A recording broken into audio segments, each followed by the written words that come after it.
And welcome back to the channel, everybody. This is Shaka from Shaka Reacts. Today we're going to be checking out Dan Vasc and a cover of Gethsemane from Jesus Christ Superstar. Super stoked for both this song, which I love a lot, and Dan Vasc's performance. Let's get into it.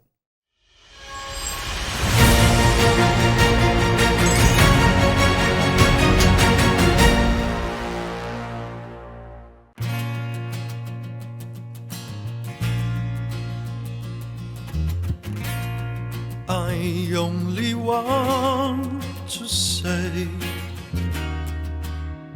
if there is a way, take this cup away from me, for I don't want to taste its poison. Feel it burn me. I have changed. I'm not as sure as when we started. Then I was inspired.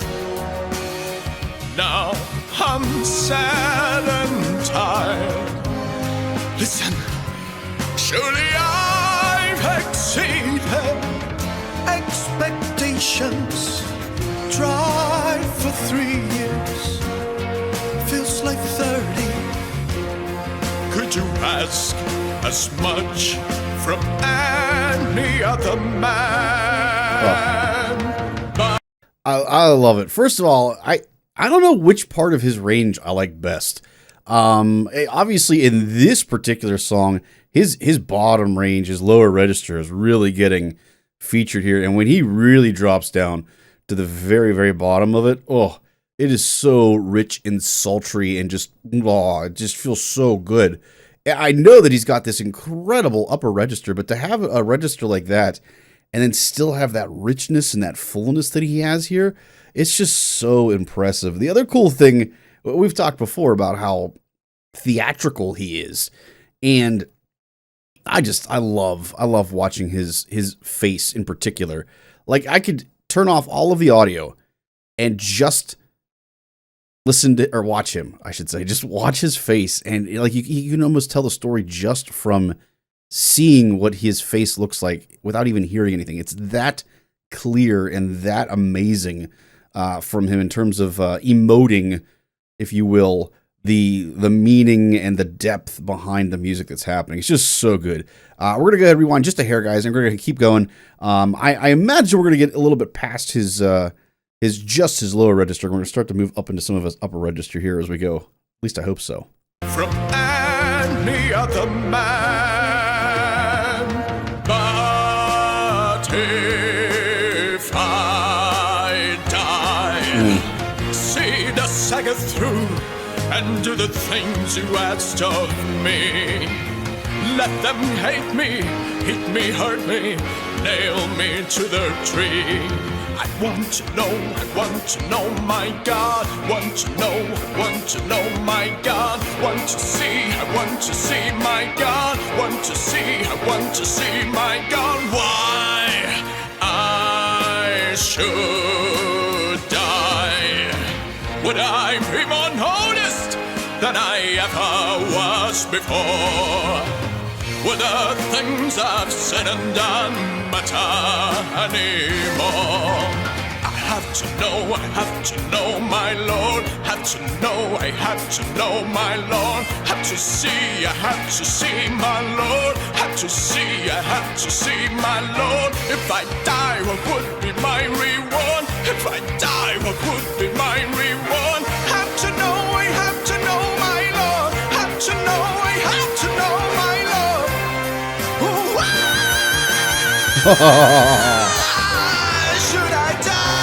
Oh my! Okay, we're gonna pause real quick. I know we're kind of in the middle of the section. He caught me completely off guard. So I've played this show before. So I am a trombone player by trade. You guys can kind of see it in the background, not right now with the screen there, obviously, but in the intro you can see my trombone that I've got back there. We actually just played this show. I want to say this was just 2 years ago. This is one of the more recent shows that I've played. I've played quite a few in my time.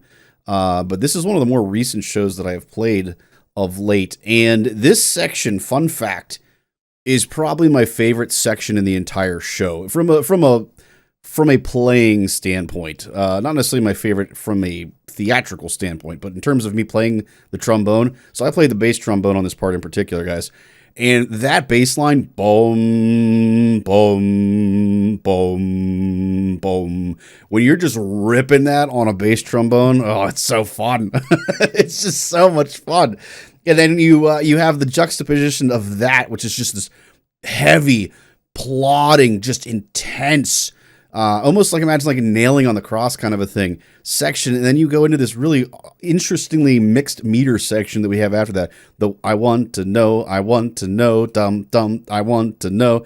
It's just really interesting writing. It's really cool. It's just so well done with the distinct difference in styles between those two sections. And then he comes in and just rips your face off with that incredible belt that he comes in with. We're going to go back a little bit because, like I said, I got totally caught off guard by the belt, guys.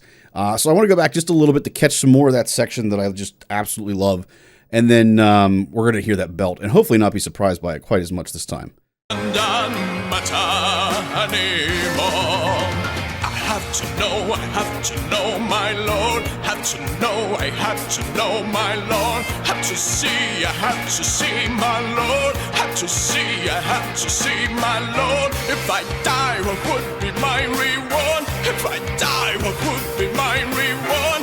Have to know, I have to know, my Lord. Have to know, I have to know, my Lord.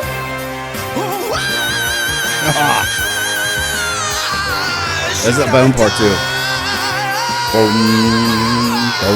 Should I die? Can you show me now that I won't be killed in vain?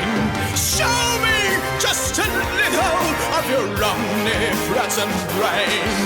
Show me there's a reason for you wanting me to die. Your father took in a woman, how, but not to her why. All right, I will die. Just watch me die. I'm getting the goosebumps. I'm getting the goosebumps all over again.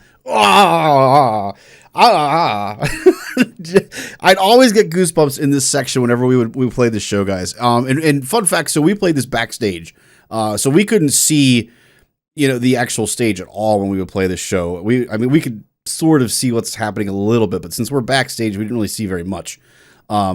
Versus if you're out in the actual pit, you can see a lot more of things. Even if you are playing kind of like, glance an eye. You're not supposed to do that, but sometimes you do that, it's really cool anyway. But like, I didn't actually get to see a lot of what was happening in this section. And man, he just, aside from his voice and just the belting section being so impressive, the other thing that really is so impressive here and is really tough to do, and it's extremely tough to do it well, is when you go from kind of that classically sounding singing voice, which we got a lot of at the beginning from him, and then you go and you switch that to, I don't want to say it's like a raspy sound.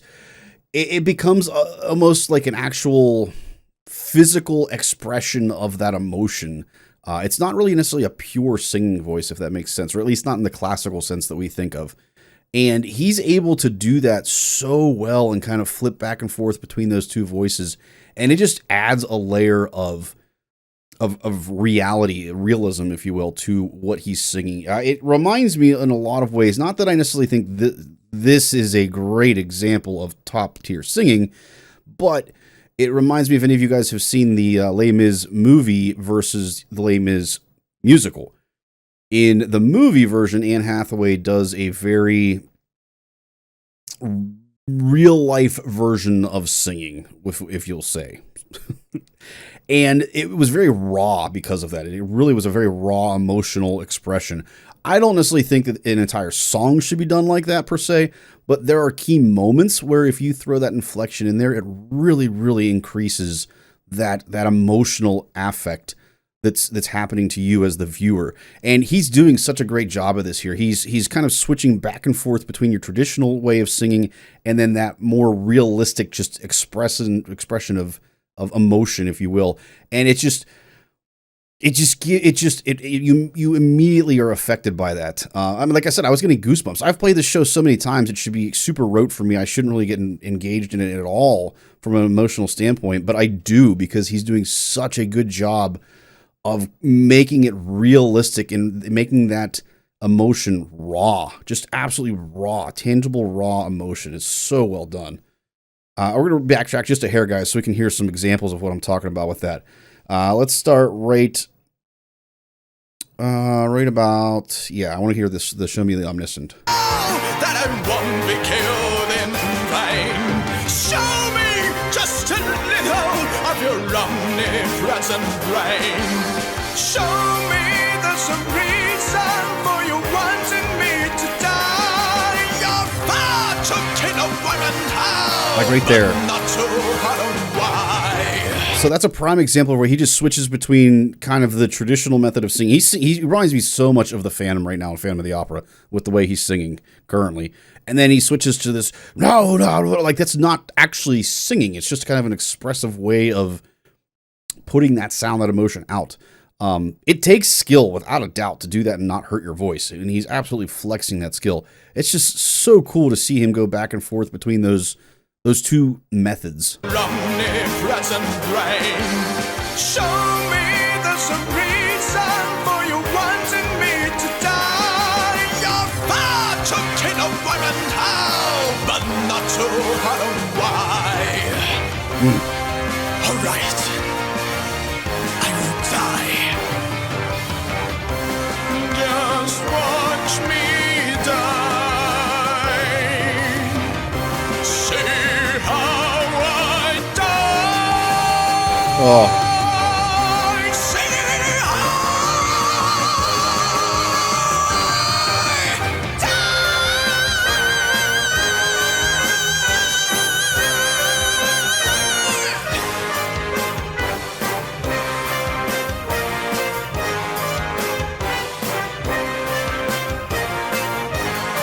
All right, we're going to pause real quick here because I want to just mention, guys, this section, oh my gosh, it's so good. He does something that it's very notorious here with Dan Vasc, guys, and I love it. With the way that he does it. I don't necessarily love it in all genres. I hate it in country music. But he scoops into the note. He kind of glisses up into the note. But unlike twangy country where it's real quick, and it sounds more like a wrong note, if you will. This is a very clear, very distinct, gradual rise to the pitch. It's less of a scoop, so it's less of more like a grace note, if you will, kind of a thing, and more of an intentional glissando up into the note. It adds so much dramatic effect when you do that. It just, again, you as a listener want to get to that resolution, and he's just not quite letting you get there. So when you get there, it's even more satisfying. I love how well he does that. just watch me die. See how I die. There's the first one.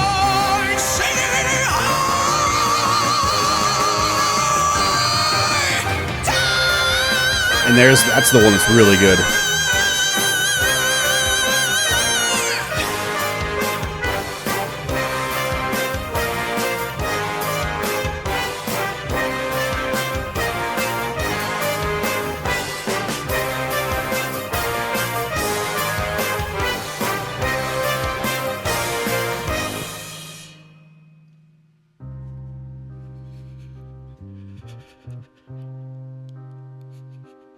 Okay, I know we're getting into the really good stuff. Before we continue on, a quick note. I mentioned earlier the mixed meter. Fun fact for those of you guys that don't know that have never played this book. So the pure written meter itself doesn't actually change, by the way. So we're in 4/4 or 8/8, if you will, the entire time through this, pretty much through the song. But the difference is they change the way that you group the beats. So this section you obviously as a listener can tell that something is happening. Whether you actually know exactly what it is, what the actual meters, changes, and groupings are, it doesn't really matter. But they changed the groupings with this, and what I love about this section is that it's not consistent. So earlier in the section, we had the that the trombone part, boom, boom, boom, boom. That's obviously your traditional grouping of twos, duplets. But then when we get into the later section, they have groups of threes, and then two again. The I forgot the lyrics were the bup section that we have there. I'd have to see the words again. But this section, so there's no repeated pattern here. This is just them changing it and not being consistent in it. And I remember when we played this show, this was a bear to do because of the constant meter change and everything. You really had to be on your A game for it. And I should say the grouping changes, guys. Sorry. But what's so cool about it is this is like from a theatrical standpoint right now, everything is just breaking down. Everything is just falling apart. And when you are constantly changing your meter groupings like this, it makes you physically feel that sense because the music has lost its stable sense of feeling. It feels like it's just falling apart because of that inconsistency in the meter. So again, if you're listening to this section, musically speaking, you don't understand a lot about meter and things like that, and you hear it and you're like, it just feels like the song is just falling apart right now. It's very much intentional. They purposely group beats in these very odd, eccentric ways that aren't consistent to make you feel like it is just falling apart at the seams. It's an amazing, amazing example of great writing. I know that's not necessarily Dan Vasc specifically that did this, but just from a compositional standpoint with Jesus Christ Superstar, such a good way of making you feel that moment in the music from a meter and composition standpoint. All right, sorry. Continuing on, guys. I wanted to talk about that real quick.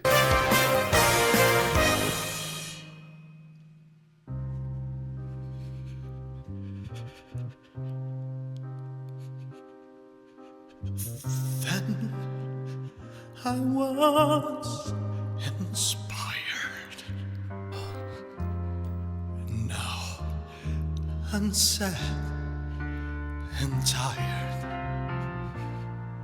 After all I've tried for 3 years, seems like 90. Why then I'm scared to finish what I've started. Was you started? I didn't start it. God, thy will is hard, but you hold every card. I will drink your cup of poison, nail me to your cross and break me, bleed me, beat me, kill me, take me now,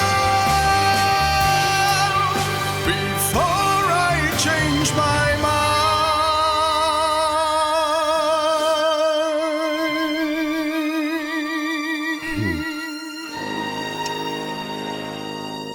God, that's such good writing. Oh, man. Man. Okay, so first of all, again, this section, guys, we talked about it earlier. I did not think it was going to be this distinct again, though. We talked about earlier about how he can switch so easily between, a more traditional vocal technique and singing and then the more raspy spoken kind of dialogue aspect of singing the lyrics and everything to have a more raw emotional output. This section, it goes to the next level. I did not realize that it was going to be this drastic in this section of the music, and he just does so well. And even with the little ways that he pronounces words, then was one that really stuck out to me. Like he actually quivered on the then, like he actually had a quivering sound on the pronunciation of the. Like just little things like that, guys, are so good. And that's something that is very easily missed in terms of a execution of the emotional side of music. That if you just said then da da da or whatever the rest of the part is, it wouldn't have the same effect as what it does with him doing this section. The other thing too, we talked before about compositionally speaking. So the prior section was primarily switching between a 4/4 feel, a duplet feel in 8, and then kind of a 3/3/2 feel. And then we had the total breakdown from a metrical standpoint. Then in this section, this is kind of the section where we feel resolution and we feel confident and we feel not. So again, obviously, in terms of what's happening in the musical here, he's going from being, scared and uncertain about what he's going to do and what the next choice is going to be. And then at this moment, he's confident, and he may not be happy about it, but he has this renewed sense of purpose and he knows what he's going to do. And from a music standpoint, compositional standpoint, this is the first time that we actually hear a traditional rock beat on the drum set. And it just, it's funny, but we as listeners, it just feels like home for us. It just feels so comfortable and easy for us to connect with. And again, that's just another way, compositionally speaking, that they write this to create that that affect, essentially, in terms of the way that they write the music to make you feel what is being expressed in the lyrics and in the story. It's just top notch writing. And then of course his performance takes it to the next level too. We're gonna listen to this again, guys, just so we can kind of get a second retake on this because it's just so good. And I just wanted to point out all those little nuances that we mentioned there. Then I was inspired. Now I'm sad and tired. After all I've tried for 3 years, seems like 90. Why then I'm scared to finish what I've started. Was you started? I didn't start it. God, thy will is hard. And that counter melody But too. you Oh. hold every card. I will drink your cup. And he scoops up a little bit there too. Oh. Nail me to your cross and break me. Bleed me, beat me, kill me. Take me now before I change my